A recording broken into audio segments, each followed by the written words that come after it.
From ancient rituals purposed to punish the wicked by way of summoning terrifying demonic entities, to occult practices that will leave a permanent paranormal and likely very evil scar on any location at which they're performed. Are you ready for 5 scary games you really shouldn't play?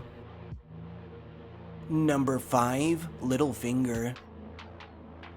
Littlefinger is an infamous Japanese urban legend, ritual, and scary game that originated possibly centuries past through written text, and that's since been modernized into a slew of social media posts and chain emails. The game purportedly holds the power of leaving its players in either a comatose state or dead, and while some claim it only affects teenagers and children, other variants tell the Littlefinger knows no age boundaries, so it's probably safe to say no matter how old you are, you definitely shouldn't mess around with this one. The thing that makes Littlefinger so dangerous is the ease at which the ritual can be implemented. There are no pentagrams, candles, or flashy ceremonies required, just the reading, relaying, or hearing of a simple story, little more than a paragraph really. As legend furthers, once the player reads or is told this story within 7 days, they will have a related dream.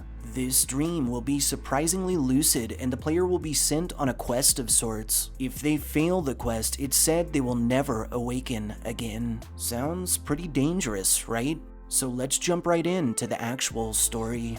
The actual story goes as follows. This is the story of a dream. In the dream, you are standing by a riverbank. A thick fog hangs over everything. You see an old woman crouching next to a gate. She is desperately looking for something, rummaging through the tall grass. "What are you looking for?" you ask. The old woman turns around. "I'm looking for my little finger," she replies, holding out her left hand, and sure enough, the little finger is missing. "Can you help me look for it?" she asks. "Yes," you reply, and the search for the finger begins. As legend has it, as soon as you're done reading, relaying, or hearing that story, the 7-day timer starts, and you're all but certain to have a dream matching everything described within. It's said that if you're able to locate the old woman's finger by morning, that you'll wake up and be set free, but that if you fail, you'll be sentenced to a fate worse than the human mind can comprehend. Some have claimed to play this game multiple times, stating the finger always changes location and is usually in the last place someone would think to look, while others have read the story and have had no dreams, not even normal ones, for weeks following. Oh, and if you're wondering why we're not worrying after reading this to you, well, we've already located the finger. Good luck. Number 4. The Closet Game. The Closet Game is an absolutely horrifying ritual and scary, no, scratch that, terrifying game in which the player utilizes their closet to summon an actual demonic entity.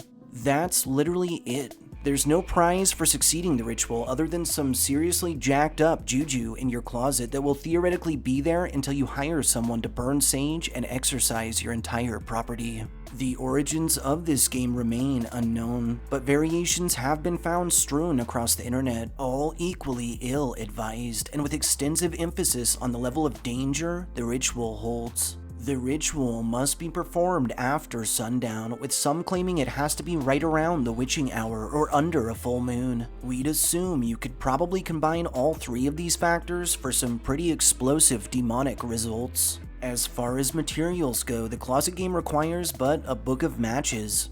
The participant must turn off all lights in the bedroom, preferably on the property, and make sure all windows and curtains are closed. The goal being to darken the area as much as possible. The participant must then open the closet door, step inside, and close the door behind themselves, where they must stand in darkness and silence for 2 minutes, not speaking or moving. After the 2 minutes is up, the participant must then hold a match out in front of their person, stating firmly, "Show me the light or leave me in darkness." They must then listen carefully. If they hear nothing, the ritual is a bust, and they should not proceed, but try again on a different night. If they hear a faint whispering, breathing, or voices from behind them, however, they should immediately light the match, remembering never to turn around. If the participant's match goes out, they should immediately ignite another, as this is their lifeline to the light. Legend tells that if they fail to ignite another quick enough, they may just feel hands closing in around them and be pulled into the darkness forever.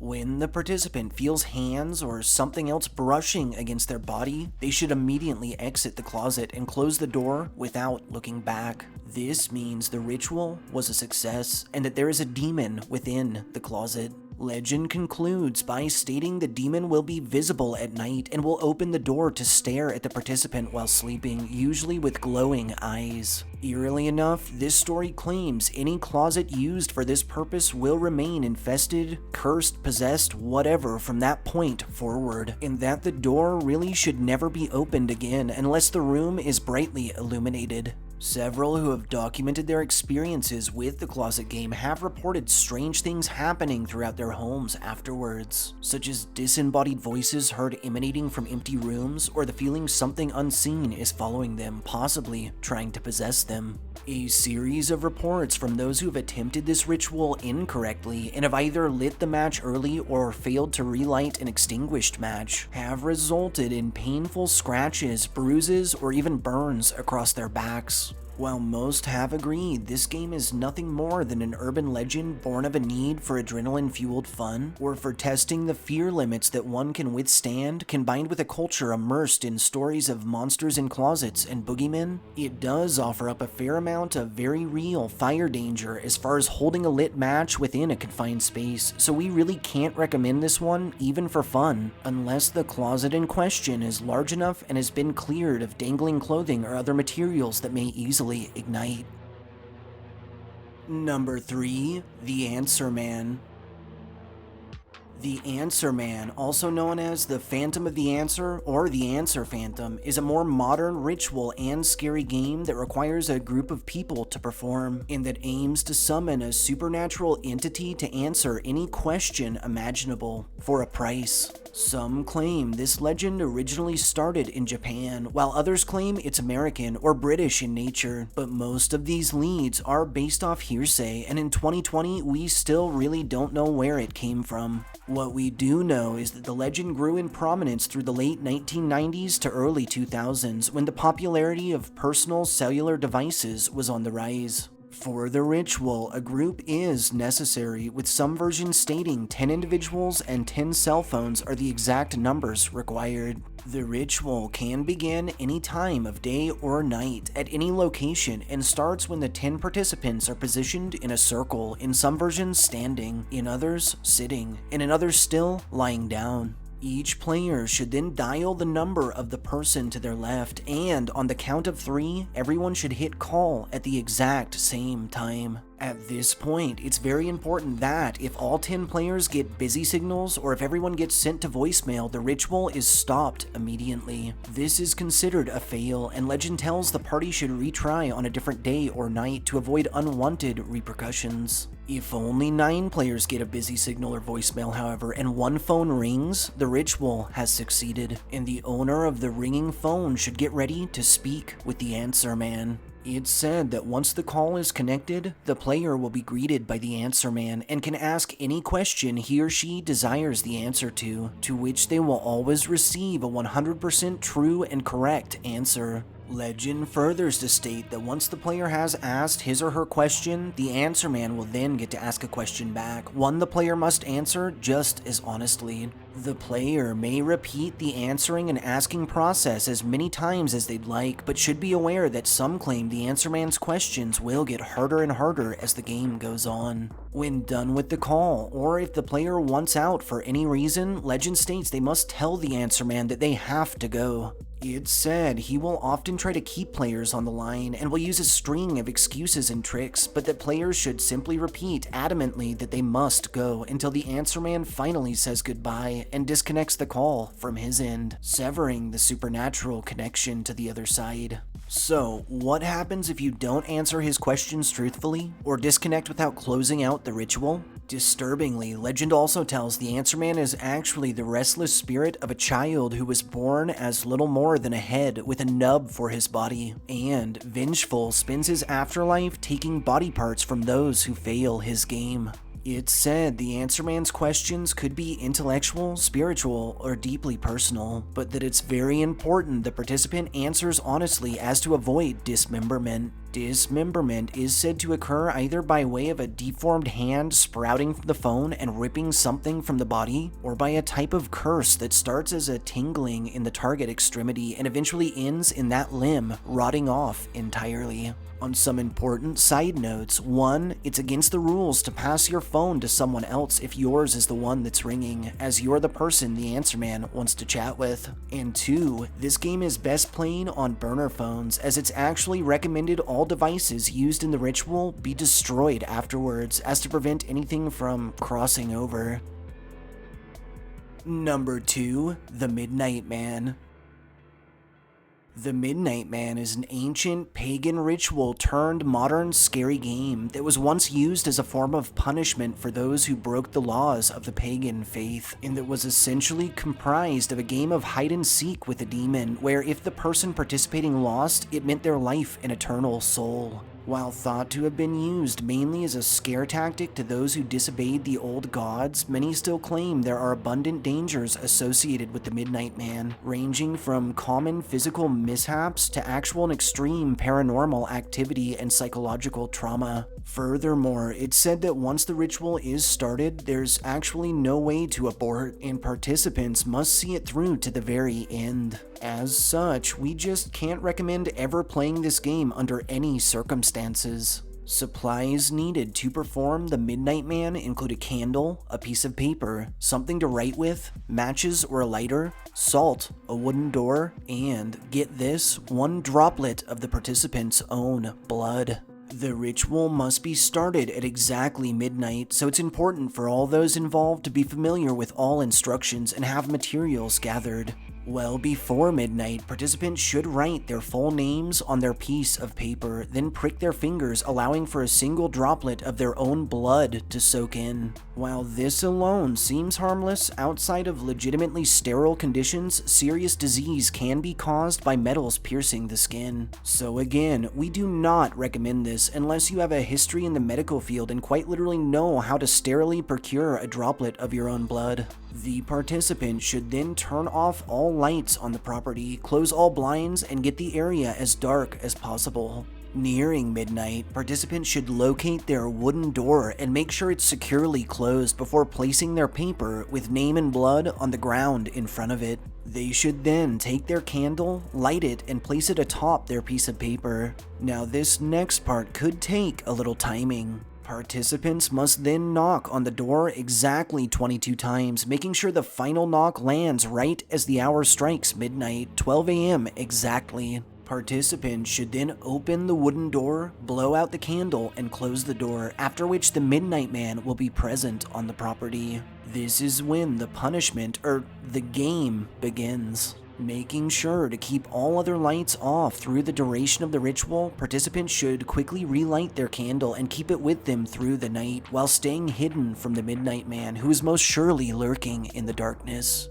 It's said that if the participants' candles go out, the Midnight Man is near, and they have 10 seconds to relight them, lest something very, very bad happens. If participants fail to relight their candle, they should quickly surround themselves in a circle of salt for safety. If participants fail to encircle themselves in time, it's said the Midnight Man will get them, and will mentally torture them through forced nightmares as he rips them limb from limb for the rest of their lives. Legend furthers to tell participants must keep their candles lighted or keep within a salt circle and stay safe until 3:33 a.m. when it's said the Midnight Man departs and the game is officially over. Disturbingly, some claim that, regardless of the outcome, those who have messed around with the Midnight Game will always be followed by the Midnight Man until the end of their days. On some side notes, several signs the Midnight Man is near other than the candles extinguishing are sudden drops in temperature, shadows moving on their own, or soft whispering from thin air. And participants who experience any of these phenomena should find a new hiding spot and fast. Participants should never turn lights on, use a flashlight, go to sleep, purposely provoke the Midnight Man, or use someone else's blood in the ritual, as doing so, it's said, could result in fates worse than death. The Midnight Man ritual was depicted in the 2013 movie The Midnight Game, and again in 2016 in The Midnight Man. On a closing note, those who have played this game and survived have reported experiencing horrible nightmares and visions following, many so extreme it's caused several to seek psychiatric help. Number 1. Bloody Mary. Bloody Mary is an ancient ritual, urban legend, and ghost story surrounding the summoning of a restless spirit or entity that varies wildly dependent on source, with some versions telling the entity in question is malevolent or even demonic, and others painting her as benign or even helpful. The most classic version of this legend says that if someone, traditionally a young woman, enters a dark room with a large mirror, often a bathroom, lights a candle, and chants Bloody Mary, Hail Mary, or Mary Worth a specified number of times, the apparition of said woman will appear behind them. Some tell that her face is disfigured or distorted, while others say she's absolutely gorgeous. Also varying from source to source is the outcome of one's encounter with Bloody Mary, as some state she appears to tell the future or to answer important questions for mortals, while others warn she will attack any who summon her on sight, sometimes scratching out their eyes, cutting their throats, or driving them into insanity. Historic research into the legend of Bloody Mary began through the 1970s, with several theories forming into modern times as to who her real-life inspiration might have been. The first major theory suggests that Bloody Mary is the restless spirit of Mary I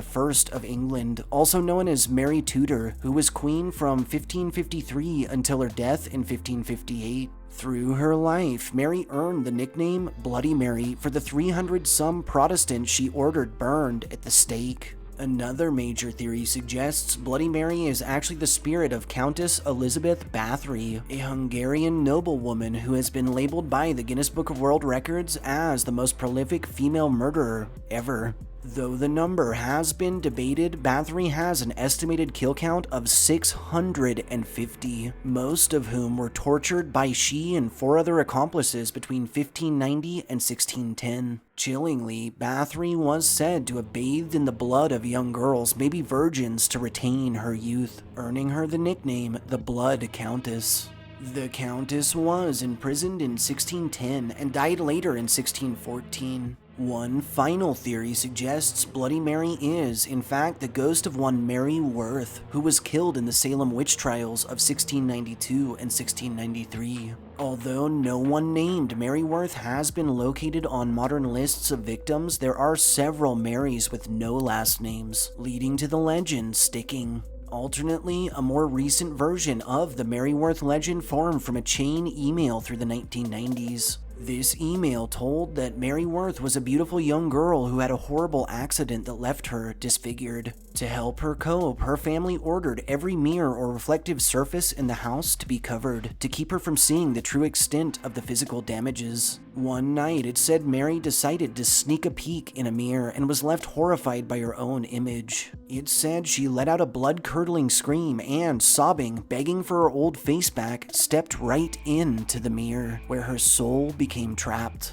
It said that from that point forward, Mary's vengeful ghost was destined to roam from mirror to mirror, vowing to disfigure any who dared utter her name or summon her. Some theories suggest the Bloody Mary game began with an old-time divining ritual, when unmarried girls would seek out the identity of their future husbands. These girls would take a lit candle in one hand, a mirror in the other, and would walk up the stairs backwards while looking into the mirror, chanting Bloody Mary. It said that as they were doing this, the image of their future husband would form in the reflection. Sadly, not all girls would see husbands in their futures, but only death, often in the form of a skeleton, skull, or Grim Reaper, meaning they would die before finding the one. The most commonly accepted ritual for summoning Bloody Mary today is said to go as follows. The participant should perform the ritual at midnight. They should begin by turning off all lights in and around the chosen room or bathroom, which should contain a large mirror. The participant should then light 1 or 2 candles and place them on a sink or countertop under the mirror. At this point, some might choose to light incense, say a prayer, or perform other rituals for spiritual protection. The participant should then enter the ritual room, close all doors and windows, and stand in front of the mirror, staring deeply into the eyes of their own reflection. When prepared and without breaking eye contact, the participant should then call out "Bloody Mary" slowly, some say 3 times, others 13. At this point, it's said Bloody Mary will materialize behind the participant, though some have claimed to see all manner of monsters, demons, or hallucinations. Many have reported hearing whispers in their ears or of finding deep scratches across their arms, faces, or backs. When the participant is ready to end the ritual, they should turn the lights back on and blow out the candles as quickly as possible, and it's often recommended that those involved close by saying goodbye to Mary to ensure she actually leaves. On a side note, for those standing outside of the ritual room, if the person within starts to scream, it's essential they be removed from the ritual room as quickly as possible and by any means, as some have described being sealed within by an unnatural force, unable to open the door or to make a sound, and several have even felt their sanity slipping. Over the years, the story of Bloody Mary has been altered and adapted into stage performances, television shows, movies, books, video games, songs, and much more. Some have attempted to explain the experience scientifically, stating that staring into the mirror in a dimly lit room for an extended period of time can and will cause one to hallucinate. Others have attributed the phenomenon to Toxler's fading, or the Toxler effect, an optical illusion utilized in a number of social media posts that causes phantom images to appear on blank walls following continued eye contact. At the end of the day, what you choose to believe in is up to you, but let's admit it, something about this classic ritual, the candle, the mirror, the repetition of that infamous name into the dark, it goes deeper than rationality. It chills us to the core, which is why we felt the history and timeless tradition of Bloody Mary was an easy pick for the #1 scariest game you probably, or definitely shouldn't play. Thank you all for tuning in to our list of picks for 5 scary games you definitely shouldn't play. If you enjoyed hearing our histories and scary stories as much as we enjoyed telling them to you, don't forget to subscribe to our channel and turn notifications on so you know when fresh content is on the way. Throw us a like if you feel we've earned it, and most importantly, share this upload and our channel with anyone you think deserves a good scare. We'll see you all next time.